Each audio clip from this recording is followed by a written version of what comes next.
Hey, this is the Twice Over Film Club, where we watch a movie every week, and I'm your host, Faraz. Today, we're taking an in-depth look at Sean Baker's 2017 film, The Florida Project.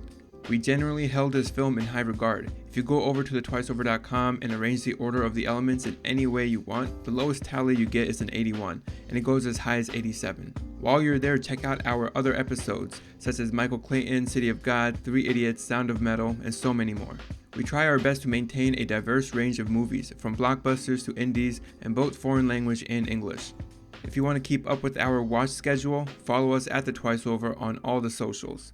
Alright, here's myself, Farhan, and Yusuf for The Florida Project. It's a movie about a group of kids that are on a summer break, and they're just basically finding ways to kill time. Farhan and Yusuf, what's up? What's going on? What's going on? Yusuf, you are the one who selected this movie for Farhan specifically. I don't have a really good reason other than I really like this movie. This was a movie that it feels very reminiscent to me in a lot of ways. You know, like I think it's like a movie about the dog days of summer in a lot of ways, right? And like I think I could relate to the characters a lot. It wasn't a movie that I expected to like as much as I did, so I just thought it would be an interesting one to review. I think it did fairly well, critically speaking, right? So a pretty good amount of buzz around this movie when it came out back in 2017, right? I don't remember too much buzz, to be honest. I've heard the first time when you told me about it. Really? Hey, Yusuf, Interesting. was this your second time watching it? This was my second time watching it, yes. Okay, yeah, mine too. And Farhan, your first time then? My first time. I don't know why it stuck out to me so much, but I do remember it was nominated for a lot of things, but did not win a lot of things. And so maybe it kind of ended up going under the radar in the end. But,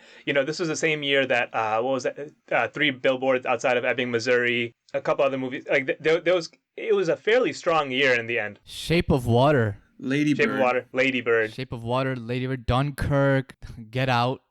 A lot of movies were... I mean, every year, we say this every single time. Every year's got a lot of movies. Yeah, I mean, it's up against some stuff, you know what I mean? Yeah, definitely. So, I mean, I think it did pretty well critically, right? I mean, so Willem Dafoe got a lot of hype for his performance in this movie, you know, and we can talk about whether that was deserved or not, right? But he got a fair amount of attention, and I mean, I think generally for a movie with like a $2 million budget, I mean, I think it did pretty well. Yeah, the Willem Dafoe thing. I knew about that beforehand, and I was kind of really looking for it. But I guess we will talk about that. Are you a fan of Willem Dafoe generally? Yeah, I mean, you know, Green Goblin was great.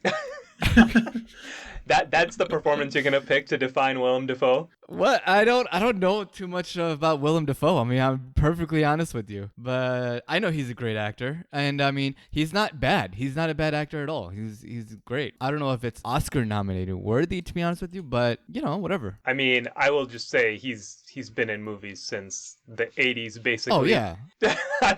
Spider-Man, really? That was the one that stuck out to you? Okay, you take 99% of the... Do you take 100% of the people in the world and you say Willem Dafoe? They're going to say who? You're going to say Green Goblin? Oh, okay. You give them any other role, they're not going to know who you're talking about. I mean, he does just naturally Right. look like Green Goblin, doesn't he? He does. He just fits the role. does. He fits the role. He's almost always like a supporting actor. He's never the lead guy. That's true. 'Cause we just did Inside Man recently, right? I mean, he's Yeah.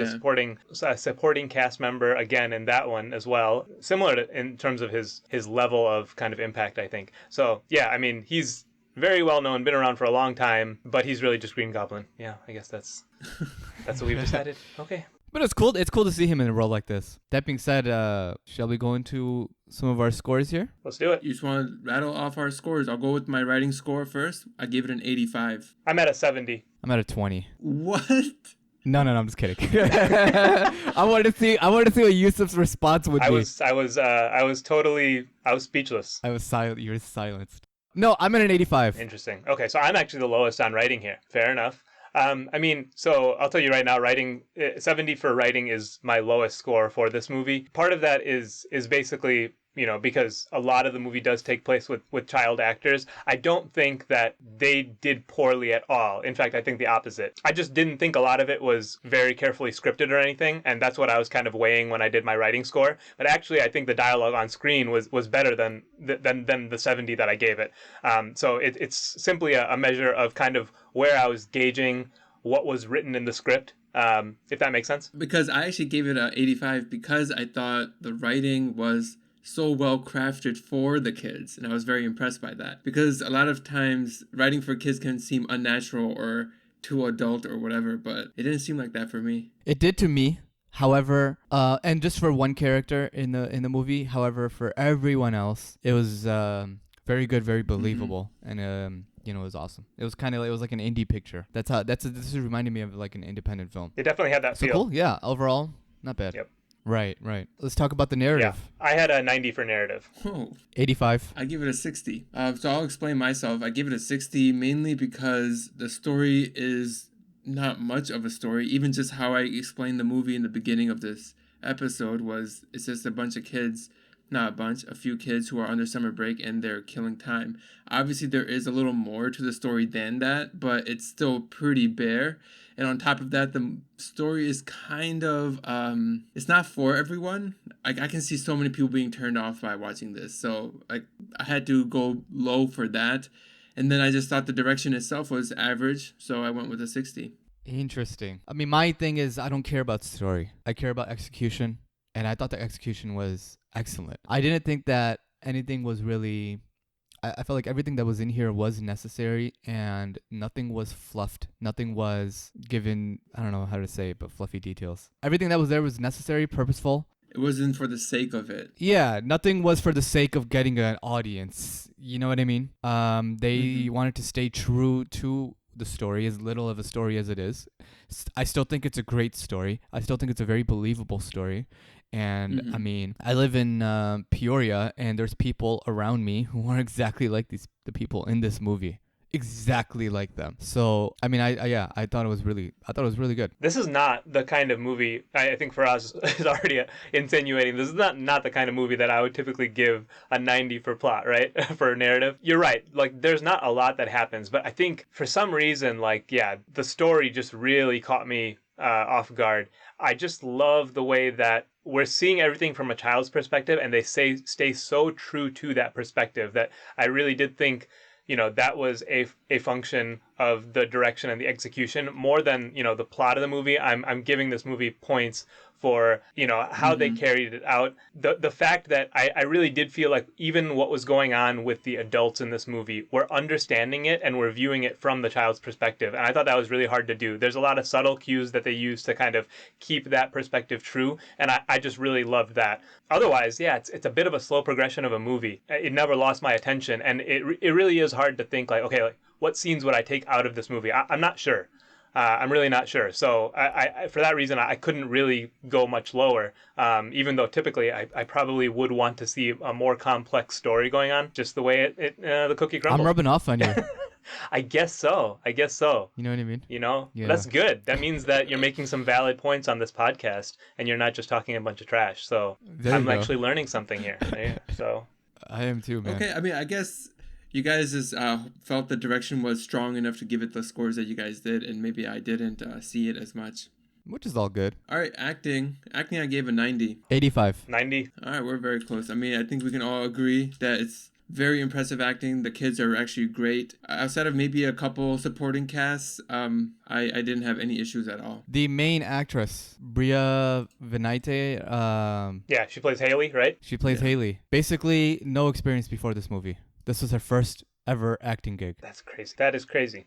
Crazy. I did not know that. She was really good. Really good. Well, also because, but you know what? That doesn't just talk about her. It also goes to whoever did the casting, because they were looking for a very specific person to fill that gig. And so I read that the guy just found her on Instagram. Why he's creeping on her Instagram, I don't know. But Don't question the methods. he saw her on Instagram. I'm not questioning the method. Look, I mean, she is by far, she's 90% of the reason that I'm giving this such a high acting score is because she's believable. And part of it, I mean, she might not even really be acting. I want to watch an interview with her and see if she is really acting, because that accent is, it's kind of like a Florida accent. I bet she's around there. I don't know. So overall, the acting's great. We all agree. Acting is great. Yeah, definitely a great movie for that. Aesthetics, I went with an 85. 85. I am at sorry, I didn't have my scores pulled up. I'm at a 90. So again, very, very close. Awesome. Lots of handheld shots in this movie, Awesome. right? Most of the movie, with a handheld camera, it seemed like, and so again, it fits with the child's perspective. We're pretty much following these kids around through their random nonsensical adventures for a large chunk of the movie. I really did feel engrossed in that role the entire time. Did you think it was handheld? I thought it was just still more than anything. I don't know if it's necessarily handheld. Like, I think the cinematography is more photography in this movie than it is anything else, but the photography is amazing. Farn, I thought it was a lot of handheld as well, and I liked Okay. it because it was also at the kid's height Exactly. for a lot of the movie. Yes. Even That's true. if a kid was if the kid was in the scene in any way, even if it's just the adults talking, you're looking at it from the kid's perspective, really. And they did it was really subtle, it was really clean, it was very well done. How do you think they do that? Like on a set, like how does that happen? Do they have like an adult kneeling down and like walking around behind them, or do they just get a child cinematographer to hold the camera? How does this work? No, I don't think, know. but that's why I think it's literally just on a tripod. Yeah, Because they're not Dolly. the camera's not moving. If it's handheld, I mean, you would see. You know what I mean? Yeah, I think Farn might be right. It might be on a short dolly where Yeah. because it is kind of smooth going in and out. Can you let me There's believe a what lot I of believe, movement. please? No, I'm just kidding. I 100% agree. I'm sure they have the technology, guys. Yeah, you want to. Here's what Yusuf wants to believe is that there's child labor involved in this movie. That there's a child walking around with the camera going action. And getting paid that well right? for it. Okay, I just Getting paid well. I mean, hey. I want to know. I want to know that the child perspective I'm getting is not an adult feeding me that child perspective. It's it's genuine. I don't know. I'm just kidding, guys. Yeah. I'm sure they have the technology to move the camera down to the height that they need it at. But yeah, it's. Yeah. I felt like it really fit with the flow of this movie. The photography as well. There's a large part of this movie that is playing off of the backdrop and the contrast with the other side of the gates over in Disney World, right? I loved that. I Yeah. loved it. Yeah. Absolutely. And then the colors that they use is just so vivid. You got the purple motel, you got the pink one, a lot of shots of sunsets and like around that golden hour. It was Yep. just very, very pleasing to watch, And we could talk about why all of that's happening in the discussion. which we will. All right, so themes. I give it a 95 for themes. Nice. 85. 85 for me as well. Yusuf, you you picked go. a good movie, man. You picked a movie that you and I are probably closer in this movie than we ever will be in any other movie. I think that's right. I mean, so Because far we're usually for sure. polar opposites. Yeah. I mean, we talked about this, right? So this movie, at least for us, it has a very, very low distribution, which means like I would be very likely to recommend this movie because I'm not seeing a lot of variance in how people feel overall about the movie. You know what I mean? Whereas some movies, one of us is on one end of the spectrum and the other is on the other end of the spectrum. We're all kind of meeting in the middle, even if we have some, small quibbles here and there. In the end, our total scores are very, very close. And so that makes this movie very recommendable to me. Absolutely. Don't you think that if a person, because I feel like you kind of need to be in a certain mood to enjoy this movie, or else like it's gonna really kind of put a damper on your day if you're not ready for Yeah, it. because frankly, I didn't want to watch this movie a second time, and I had to just to discuss it with you guys. But like the one time I watched it, that was enough for me. But that one time I really did appreciate the movie fully. But I get what you're saying. The subject matter is a little bit off-putting, and you have to be able to stomach that in a way. Despite that, I feel like I would want everyone to watch this movie. You know what I mean? There definitely is an aspect, and you mentioned that at the top, and I definitely agree that maybe this movie, I wouldn't say it's not for everyone. I would say it needs to be the right circumstances. I don't know if I have much to comment on that. Farn, I'm just gonna say, I mean, sure you can give Yusuf the credit and all that, but I am pretty sure I recommended this movie to you when I first watched it, like back last year, and I was like, Farn, you should go watch it. It's on Amazon Prime. Wow, you hear that, Yusuf? He's just taking all the credit that I This just is- gave you. You get enough credit for this podcast for us, and you just take and you take and you take. Seriously. Let us little Anyway. people have something. You know what I mean?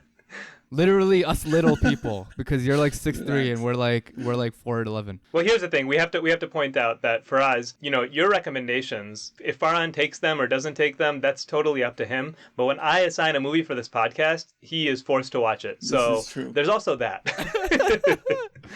And we get movie recommendations all the time. Anyway, sorry.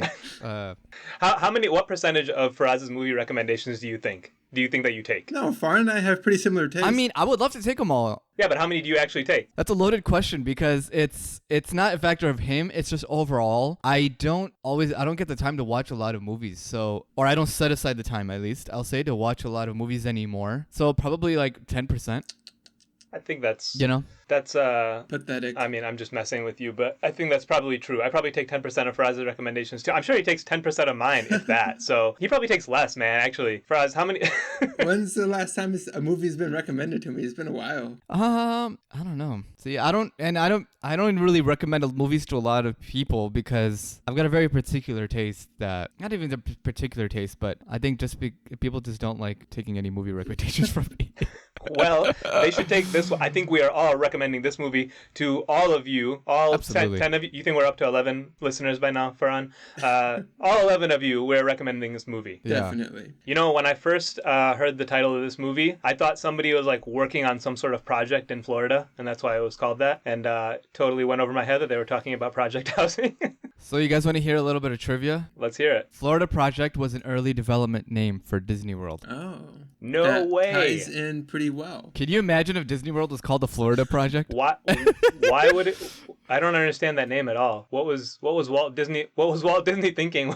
Well, I don't know. They were probably like, let's just see how this. I don't know. I have no idea. I really have no idea. I'm glad they went with Disney World. So here's what I got a lot from the movies. That movie, the name The Florida Project made me think of like a project in Florida, like as in like the projects like like Project Housing, yeah. You know, the exactly. projects that we think about, like Project Housing. That's what it made me think of, and it kind of is that. But what I really, really love about this movie, and I think about 70, maybe 80% of this is done because of the setting, because of the shots that they chose to take with the backdrop of bright pink, bright purple. Everything is like so fake, gaudy from the 80s. You know, all those shots is that this is like a knockoff Disney World, and this is the setting. This is the actual setting around Disney World. Like there's Disney World and then everything outside of Disney World. And I don't want to say everything outside of Disney World, but like in the areas like this that are out of, you know what I mean, Disney World, this is what it looks like. This is how the people live. And so it was such an interesting kind of contrast between actual Disney World and the Disney World that these people live in. They're miles away. They're like 2 miles, 3 miles away from Disney World.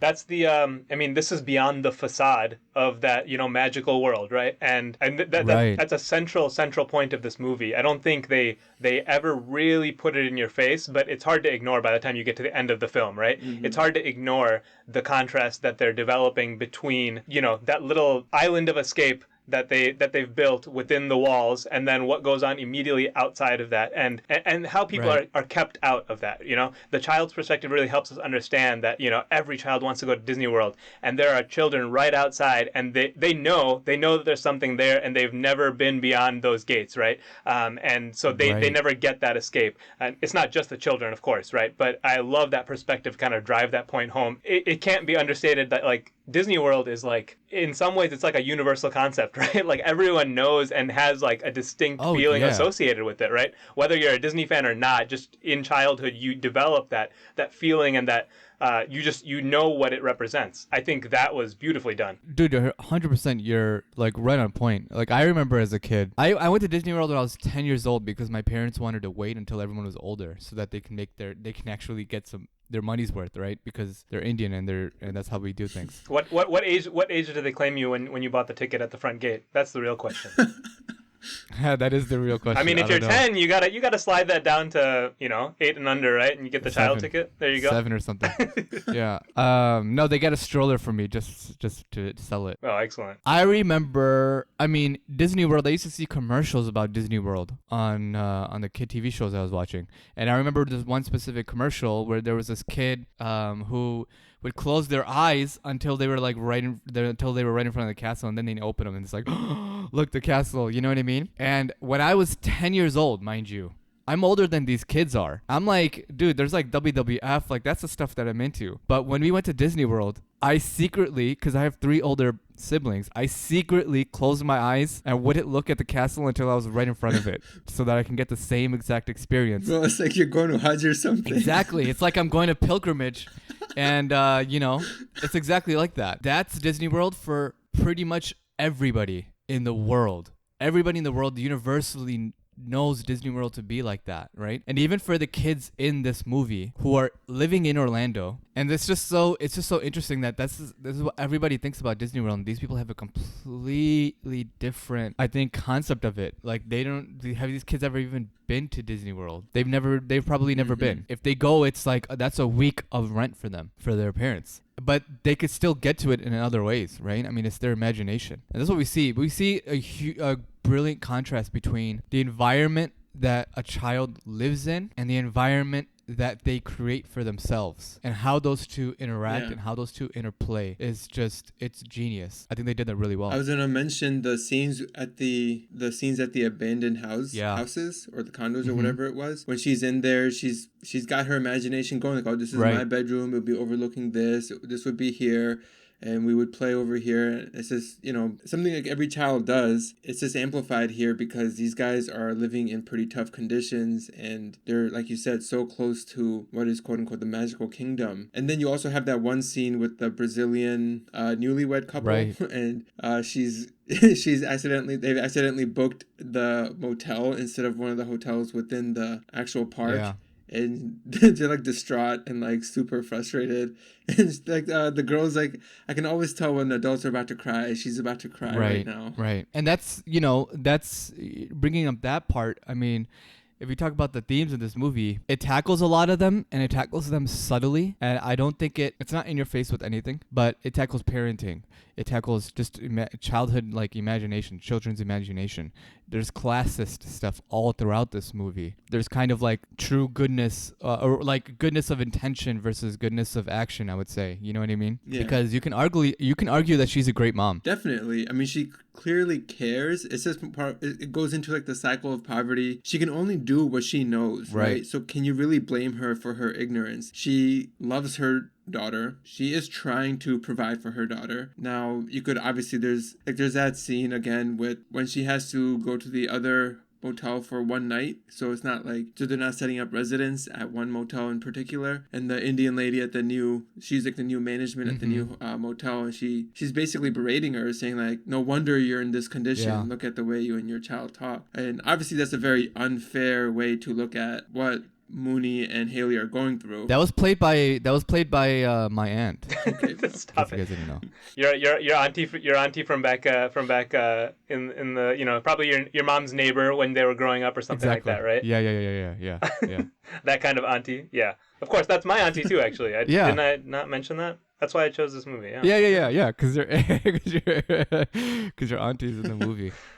You're right. Yeah. That's a completely classist thing too. Because she just looked at her and she's like, "You personally are not staying in my hotel or motel for no reason really, other than just that she was white trash to her." I actually had the term cycle of poverty written in my notes too for us, and the thing that stuck out to me that I did not notice the first time around. I mean, so it's interesting how specific they get with that in terms of the fact that obviously, Haley is doing whatever she can to take care of her daughter, right? And in the end, she ends up, because she can't get any sort of financial assistance, she turns to sex work, right? And it's the sex work that ends up rendering her unfit to be a parent. I did not realize until the second watch, early on in the movie, why is Haley in this situation to begin with? It's because she's lost her job as an exotic dancer. And what does she tell the financial assistance officer? She said she lost her job because she refused to have sex with clients. Right. And that's why they fired her. So literally the thing that she was trying to avoid is the reason that she can't take care of her daughter. So then she gives in to that exact thing,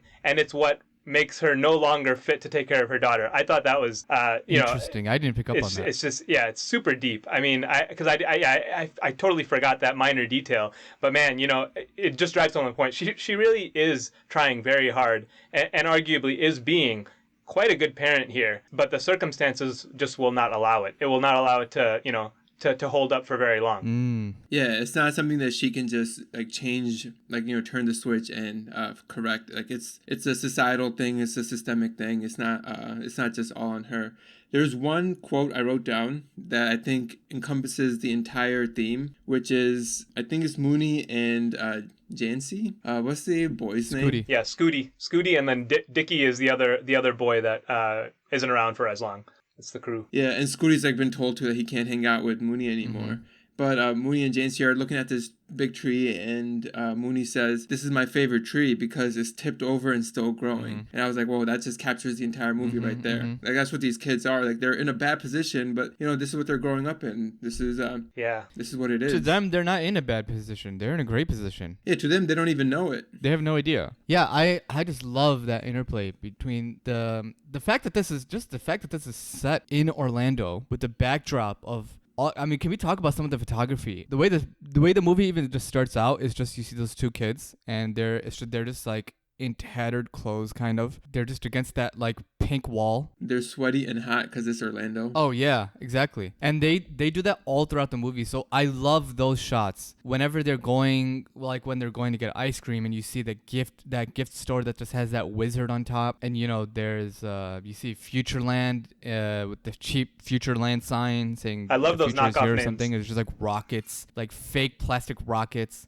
Yeah. All those knockoff names, right? And then you see them like, and they're just sitting against the wall, and it says, I think it says something like "Welcome to Florida, take some oranges or home" or something like that. Welcome to Florida, take some home, and then there's like two happy white people passing out oranges, and it's poetic, it's beautiful photography, and that is all throughout the entire movie that they have stuff. Even the ice cream shop, all of those shots are like the camera is far away, it's wide angle, and you see the environment, and you just see these kind of like two little kids like running through them, like pretty much skipping through it all. So it's their Disney World. It's a knockoff Disney World, but it's their Disney World. I just thought it was so awesome. They did a really, really good job of capturing the suburban feel of like where they are, right? Yeah. Big, massive roads that they have to cross. A lot of cars. And then like those big parking lots that they're hanging out in whatever store or ice cream shop they go to. But yeah, there's one thing I wanted to note. Like they subtly really show how much these kids are openly sharing so much, because they all like kind of realize like they're in it together. Not everyone has everything, so if they have something, they're sharing it. You have it with Dickie when he's leaving with the toys. Like he's kind of upset that he has to give toys up, but he's not like throwing a fit over it. Every time they get ice cream, they're all sharing one cone of ice cream. Whenever they have food, any kind of food on them, when they had the jelly and like bread, they're sharing it. They're always sharing food, and I just thought it was really neat, like how it shows like how innocent and I guess nice kids are. Yeah, the ice cream thing really stuck out to me, because like they're like slobbering all over that ice cream cone, especially Scooty. Scooty was pretty shameless with that. But they understand that they just have each other, and I did really like enjoy that aspect of it, that they kind of get it. And the point on Dickie and his toys as well, that stuck out to me, because at first it did not make sense to me, because his dad's like, "Dickie, look at this. We're not we can't fit this box in here. You got to give these away." And it was like, dude, like you have room for like a box in that car, like, or you could take them out of the box. There's plenty of room. Yeah. Dickie's dad's one not box. He can hold it. Right. But Dickie's dad's not an idiot, right? That's what I realized. He realizes like, I'm getting out with my kid, and all these kids are stuck here, and like it's all he can do. It's all he has to kind of give them in the moment, and he just there's a little bit of a connection that he has, or that he feels a sense of community, essentially, right? And so that was him just making an excuse to give the toys away, I feel. So there really is like kind of a real interconnection with those kids. They understand each other, and I mean, and Dickie's dad understands that as well. Maybe not all the adults feel the same way, because I think there's also a contrast between the divisions even within that community. I think we talked about this with Silver Linings Playbook, right? Where Bradley Cooper's character, he thinks like his crazy is a different brand of crazy than Jennifer Lawrence's character, right? He's like it's not fair to lump us together. I'm not you, right? And in some ways, a lot of the adults in this community feel the same way, and they look down on Haley as soon as they find out about the sex work. It's like, look at that trash, right? Like,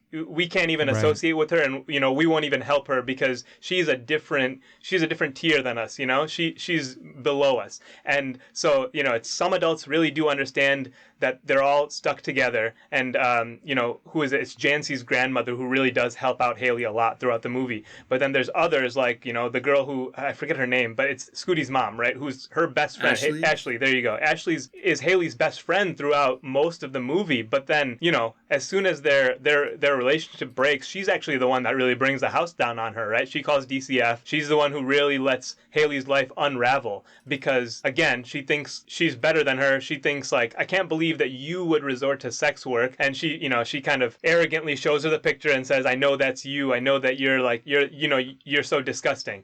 So I thought that was very interesting, that the way that, even within that community, there's kind of this superiority that gets the better of a lot of people. Well, I would say Ashley's also concerned about losing her kid because of they start the fire at the condos, right? And I was wondering that initially, like, why doesn't she just tell Haley that Mooney and Scooty, like, that they started the fire? It would maybe help explain why she doesn't want Scooty around Mooney, but she doesn't say it because she probably doesn't want Haley to have something on her that can be reported to DCFS or whatever it was called. Right.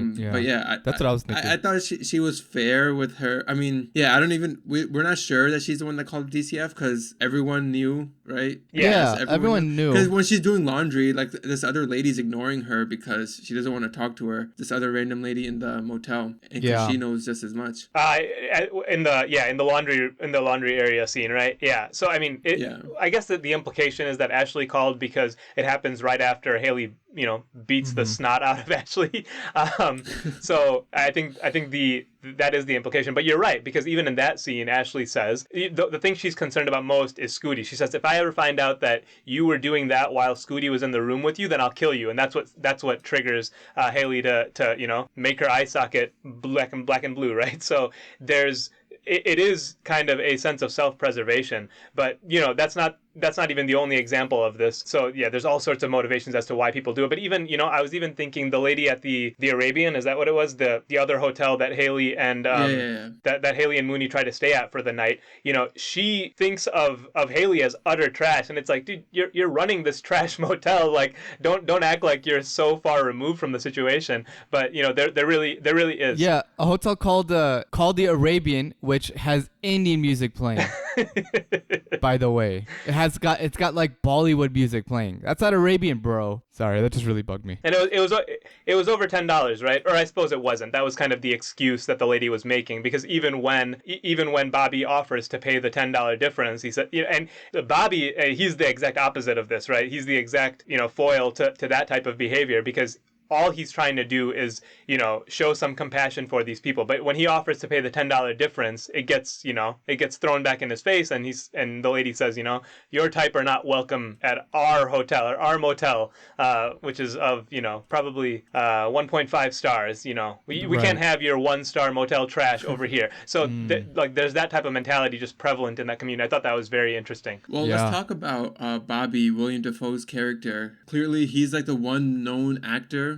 I guess he's what they used to sell the movie, and I thought he did a great job. I thought his character was very well placed. He's not really, like, he's a very responsible person. He's doing what he's being asked from the owner. At the same time, he's doing whatever he can, like Yusuf mentioned, to show some compassion to the tenants and make sure that they aren't, like, thrown out in the streets, right? And I thought the only scene I had a problem with was that random creepy child predator that came to, like, look at the kids and, like, talk to them, and he caught him. Like, I just thought that was like a forced in scene in the entire movie. Like, it really? I thought it was forced. I really liked that scene. It fits because it's something that could definitely occur. Like, I don't know, it just seemed forced in. So to me, that was kind of the first scene that we see where Bobby's character, he shows that they're not just tenants to him, because, he's trying to do his job, and he's so distracted by trying to look out for the safety of these children that he knocks over the paint can,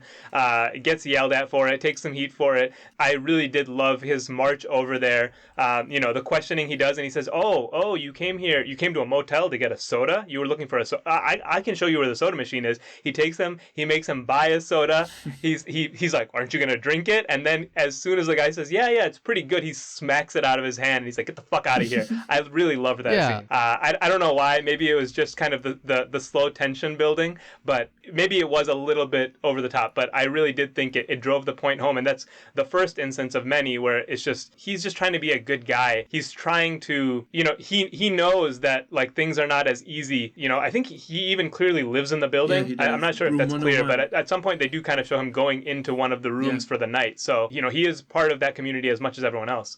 I agree with you, Yusuf. I mean, I thought it was a necessary scene. I think maybe the acting. I mean, let me just say that I don't think anything that he did was extraordinary in this film. I definitely don't think it earned a nomination because he didn't do a whole lot. I guess that's what makes him a supporting actor. But, I mean, that being said, I don't think he was bad by any... I can't point to any scene. If I were to point to any scene, it might be that one. But I don't think it was bad. I still think it was believable, and I think it is there to show some depth to his character. The problem I had acting-wise was actually with Mooney. Really? Yeah, I know she's a child actress, and, that's cool. Like, we've talked about this when we talked about Moonrise Kingdom, man. I still have to look at it as I still have to critique it just because they're children. Doesn't mean that, you know what I mean? You can just like let things kind of go. Out of everybody in the movie was great. She's the only one where it just is so clear that she's trying way too freaking hard. Because she's probably some like little theater actress, you know what I mean? Like little girl who just has like freaking. It's theater acting. She looks like she's acting in a play at some points, not through the whole time, but for at least half of her time on screen, she's saying lines that are too smart. So that goes into the writing. Like she's saying things that are not realistic. Everybody else says things that are very realistic. She says things that are not, like way too smart. Because how old are they? 8? If that. Yeah, I'm not even sure. I would say even younger. Yeah, I mean, she says. I wrote a couple down when they're spitting and that lady was like, "Did you just spit?" And then no, sorry. When Jancy says, "Oh, he spit on me," she says, "It wasn't him, it was me, you stupid thought." Kids don't talk like that. I understand what they're trying to do. They're trying to say this. Look, these kids are in this environment. They're learning this language, thought, bitch. Things like that, they're learning this language. I don't care. That's not the fault that I have. I don't care about the language. I care about the sentence construction. A kid would not say, "It wasn't him, it was me, you stupid thought." That's a way too advanced sentence structure. You know what I mean? And later on, when they're cleaning the car and she's talking to Jancy, she's like, "It would be whole lot easier if someone were to help us." Kids do not talk like that. They don't talk like that. And when she says, "Relax, your daughter is safe in my hands," I'm sorry. No kid is ever going to say that. None of that is realistic. And that's all throughout the movie, man. And so like that was the problem that I had. That's all that stuff really took me out of the movie because I saw the process. I saw somebody who was trying to create this character, who was trying to win an award for this character, and it was just unrealistic. But the thing is, she's also like the ringleader of the kids. Like she is the one who like calls the shots more or less. Yeah, but that doesn't point to her sentence structure being better than a well-educated 8-year-old. Take a kid from like one of these like private school kids.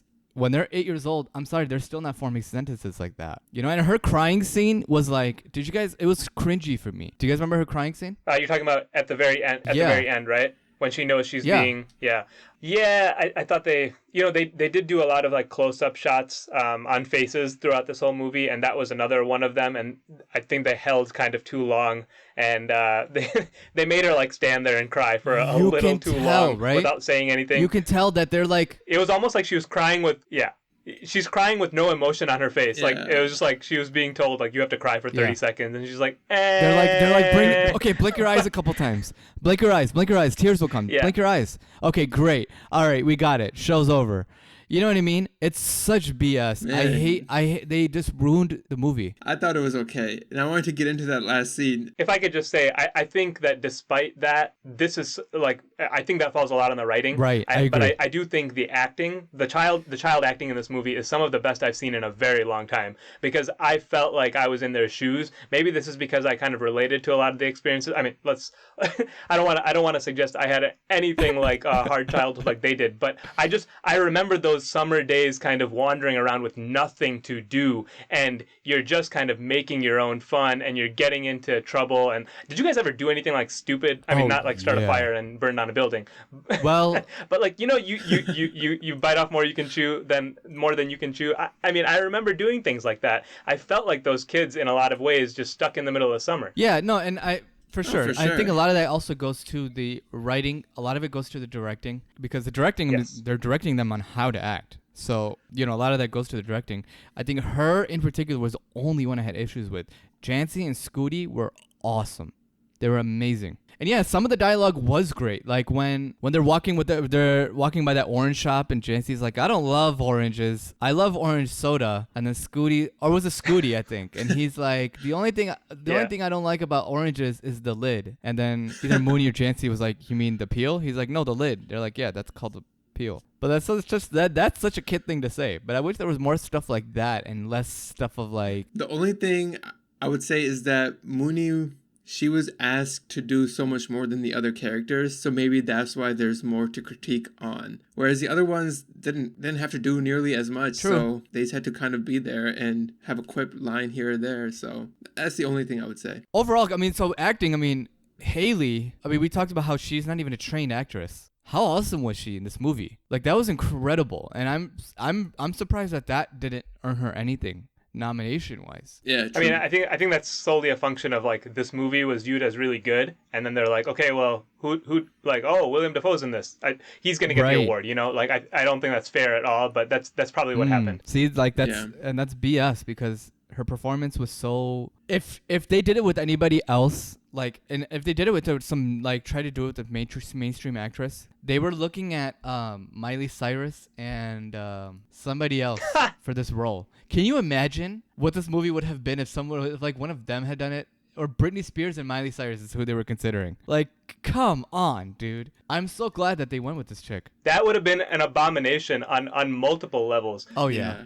How dare they get a Disney-trained actress to come and play the other side of the, you know, the railroad tracks? That would be horrible in a metaphorical sense as much as it would be a train wreck in the acting sense. And that's why, I mean, that's why the casting director or whatever for this movie deserves a lot of credit, because they thought it would be they said it would be inauthentic to have a millionaire playing the part, which is so true. Absolutely. Which is so true. Credit to him for being an Instagram creep. So, and that's part of what makes this documentary feel, not documentary, sorry, independent movie feel, is that there's only one major actor that we know of in this movie.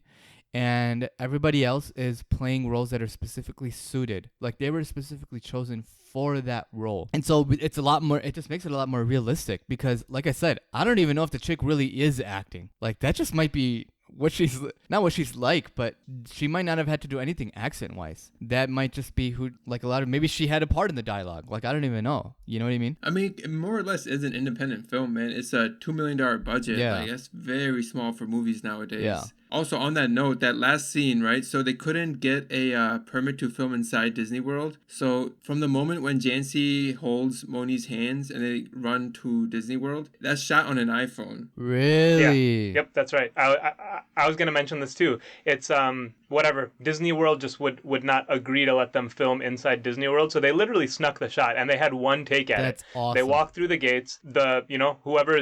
The cameraman basically busted out his iPhone and just followed the camera kids. child. And Camera child. The child cameraman walked through with a child ticket.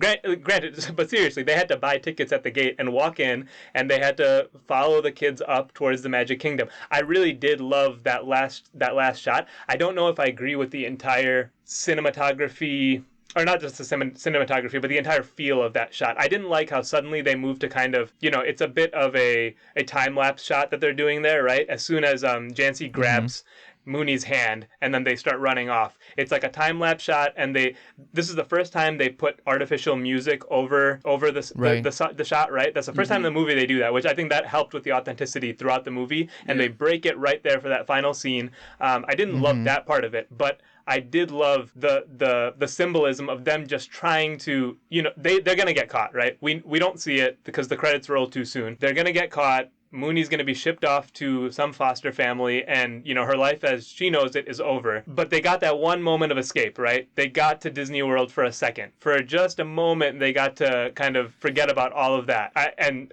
of course, this is immediately after the cringeworthy crying shot, as you mentioned, Farhan. I did love that conclusion of the movie, even if I had some issues with it. I liked where they left it off at. I really did enjoy and it sounds like it was very difficult to even get that shot. I don't know how you guys feel from a sense of what does that make in terms of a statement from Disney, that they don't even want to allow that shot to be shown. I mean, it's almost a denial of what's going on right outside their gates, but maybe that's putting too much on them. But I mean, it's just I bet odd. you there was a cost. I bet you there was a cost to consider. Yeah. And maybe even a time thing to consider. But also, this movie doesn't paint Disney in a good light at all. Not at all. Yeah.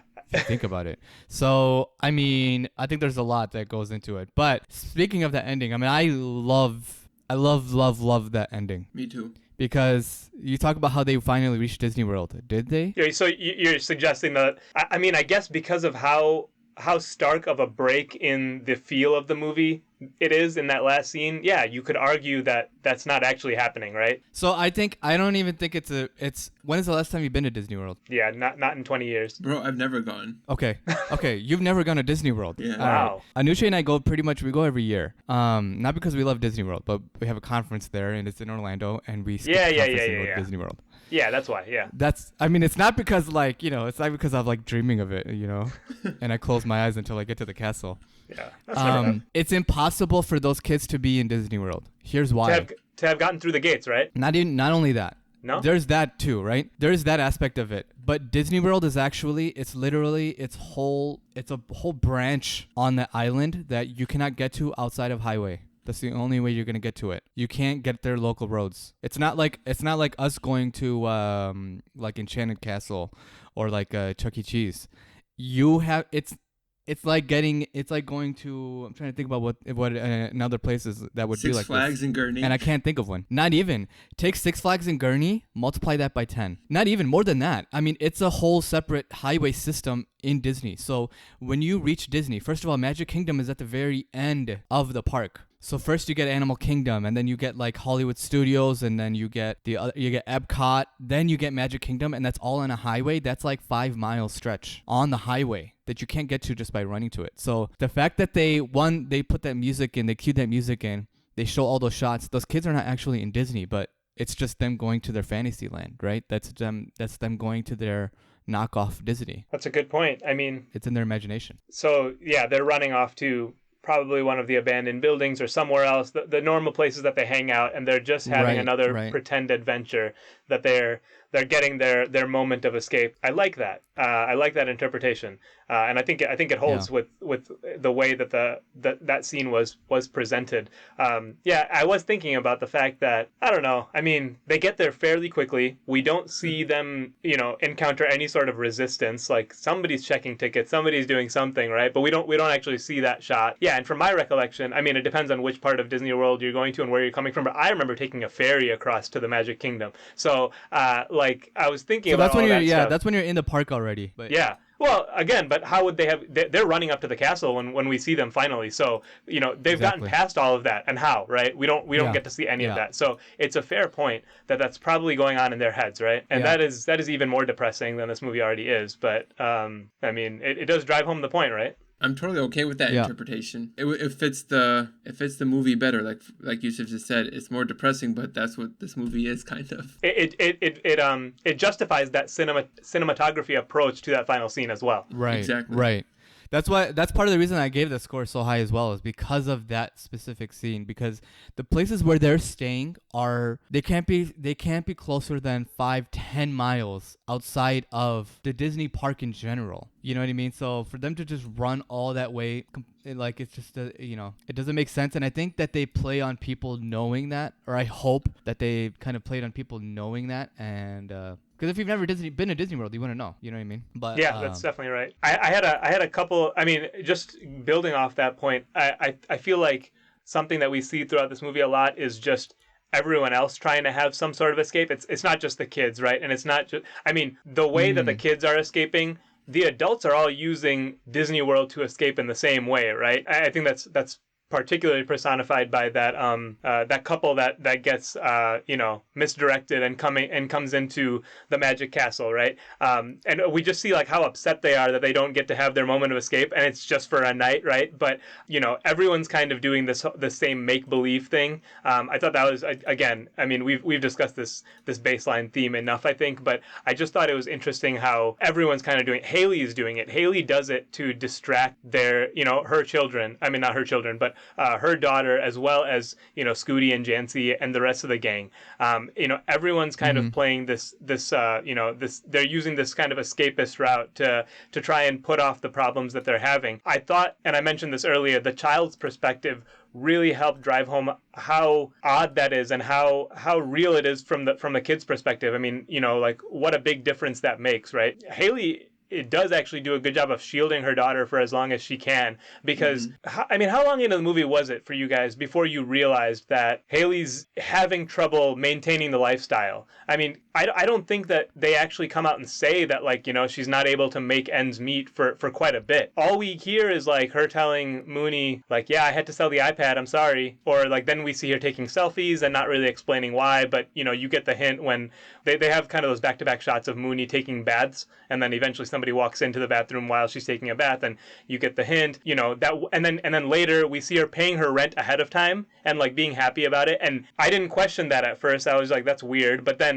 obviously then you start to slowly figure out that, you know, she's using other means to make ends meet. And then finally there's that scene where she takes Mooney to breakfast at the resort, and she just looks dead in her eyes in that scene because she knows it's over. She knows it's over, and she's giving her daughter one last chance to pretend. Yeah, I did get the sense that she was struggling just because of where she is, and the fact that they have to get food from her friend every single morning. You know, that's their breakfast. I did get the sense of that, but the reason why it's kind of, I would say, muffled or it's kind of subtle, is because she has such a positive attitude. She's got kind of a positive outlook. I don't even know if I would call it positive as much as laissez-faire. Like, she's just like, whatever, I don't care. Like, stuff will work out.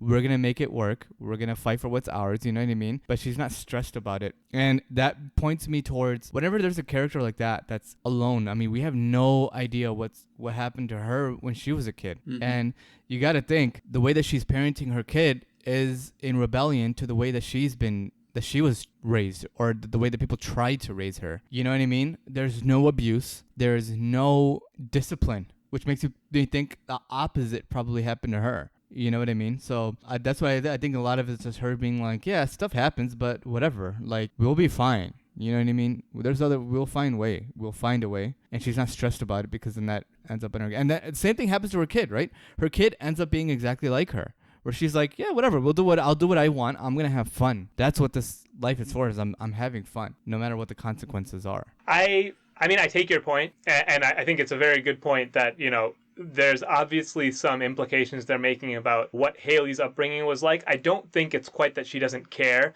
Again, I think it's escape. Like, she just knows that if she puts on a happy face for long enough, maybe they can make it a little bit further down the road. And she eventually does imprint that on her daughter. But I don't think she's naive enough to think, like, it's fine, it's just going to work out, because, you know, at least her actions kind of point in the other direction. But I mean, it's certainly a good point that, you know, she holds on that smile as long as she can. Obviously, she also knows when it's over. So, but I do like kind of the introspective view that you get on her past. And on that same point, for Bobby's character, we kind of get the same thing. I really did love that scene where they're trying to move the ice machine, and he gets into kind of a shouting match with the kid. We don't really know anything about Bobby, but in that, like, they have a couple lines of dialogue back and forth where he says, you know, I didn't really need to come all the way out here. It took me an hour and a half to get here. And you know the whole story. You know that him and his wife are separated, and that's probably his son, and he doesn't get any time to spend with his son, and his son came all the way out there just to spend a day with his father. And his father, I mean, is a little bit distant and doesn't realize that, like, this is all about spending time together, you know? He's trying to pay the kid, and I mean, I loved how in a few lines of dialogue you get the whole backstory for Bobby right there.